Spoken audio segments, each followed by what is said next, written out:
Bienvenidos y gracias por estar aquí. Recuerda, suscríbete a este canal. Imagen de la continuidad es el contraste entre la inversión hotelera y destrucción del patrimonio urbanístico en Cuba. Una fotografía que fue compartida a través de redes sociales captó una imagen de estos tiempos en Cuba, en lo que el gobierno de la llamada continuidad sigue apostando por inversiones en el opaco sector turístico, mientras el patrimonio urbano de la capital y las provincias desaparece en medio del caos y la destrucción. La imagen tomada por el usuario de Facebook, identificada como Omar Fontes Suárez, deja ver el hotel que construye el régimen cubano en el Vedado, conocido como Torre K o López Calleja. Esto por el fallecido general que estuvo al mando de Gaesa. El ángulo elegido para la toma deja en primer plano la ruina de una edificación suntuosa de tiempos republicanos. El contraste entre descontrolada inversión hotelera y la destrucción del patrimonio urbanístico cubano pone de relieve un síntoma de la crisis generalizada en Cuba, un país gobernado por un régimen totalitario desde hace más de 60 años, cuya cúpula comunista y militar se desentiende cada vez más del bienestar ciudadano en favor de repartirse las riquezas de la isla. Los proyectos políticos de la continuidad, o entre comillas, lo que llaman continuidad, que lidera el gobernante Miguel Díaz-Canel, esconde la privatización de sectores económicos y sus bienes tras pedestre propaganda de no dejar a nadie atrás. Se desenvuelven las maniobras de Palacio para favorecer el surgimiento de una nueva clase empresarial y adinerada que responda a sus intereses de perpetuarse en el poder. Es por ello que el régimen cubano sigue ampliando su tendencia a invertir más en hoteles y restaurantes que en salud pública y asistencia social a través de su hombre de paja. El general y director retirado Raúl Castro sigue adelante con el festín que supone la inversión en turismo para las arcas de militares y altos funcionarios del régimen. Un informe de la propia Oficina Nacional de Estadísticas e Información, ONEI, señaló que en el primer semestre de 2023 la dictadura cubana invirtió 4 veces más en hoteles y restaurantes que en sectores públicos como la asistencia sanitaria y social. Por contra, escuelas, hospitales y transporte, entre otros servicios públicos, caen en el abismo desaparecidos del presupuesto nacional, ese que el Estado elabora en base de la riqueza nacional con dinero público, mientras la inversión de enero a junio de 2023 en salud y asistencia social fue de apenas 583.3 millones de pesos.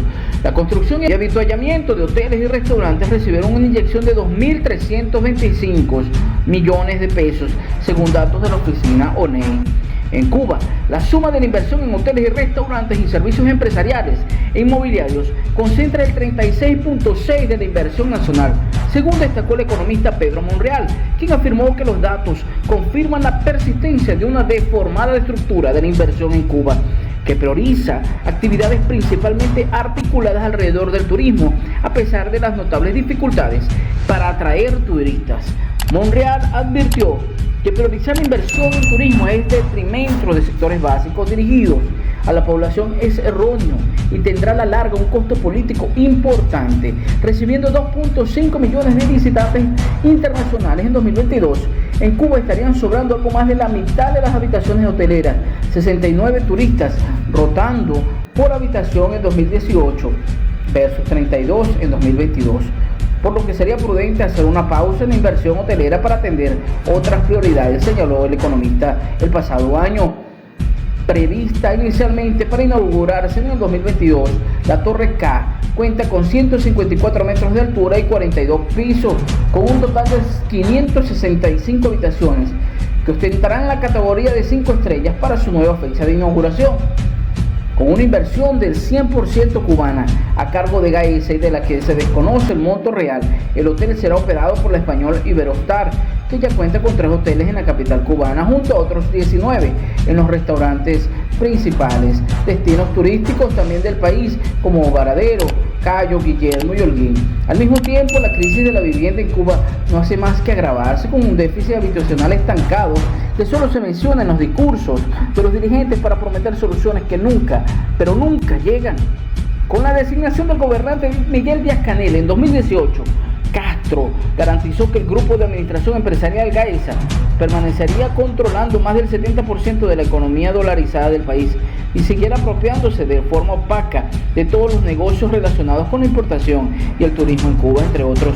En ese año, el gobierno de la continuidad, según de Díaz-Canel, prometió superar en 10 años el déficit de casi 1 millón de viviendas, de las cuales había que construir unas 527.000 y rehabilitar unas 402.000. 3 años más tarde, según datos del gobierno, la deuda habitacional se cifraba en 862.879. El ritmo de inversión en vivienda ha sido de crecimiento, mientras que ha ido aumentando el de infraestructura para el turismo. La Habana y demás ciudades del país se caen a pedazos. Las familias que viven entre ruinas se sienten abandonadas.